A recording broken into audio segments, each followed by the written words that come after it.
Senator, it's good to see you again.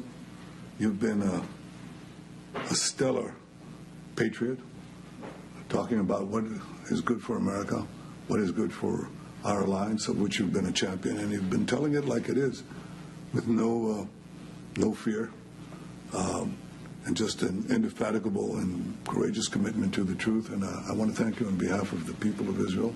Actually, I want to thank you on behalf of free people everywhere, because I've been receiving from around the world kudos for your courage and your clarity. So thank you.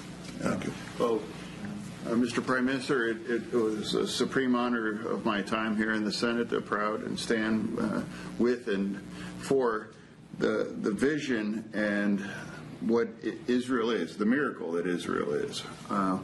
I've had the privilege of visiting a couple times, and when you witness it and you can just realize what a miracle it is, and how it's been disappointing as a Democratic politician and how our party continues to behave.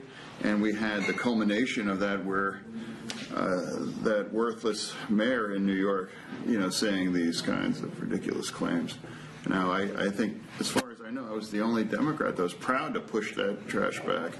And now here we are. It's like,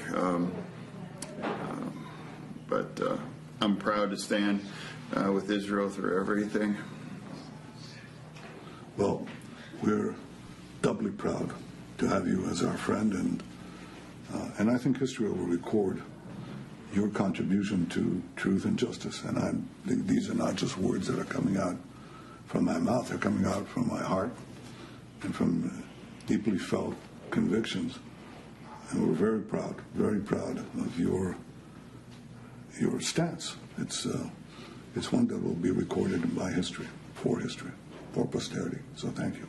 Well, I'm proud to remain the conscience of the Democratic Party in Congress, not just the Senate, but over in Congress overall.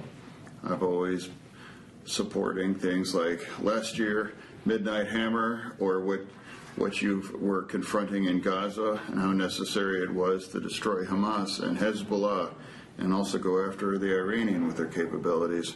It's always been a just war for me, and people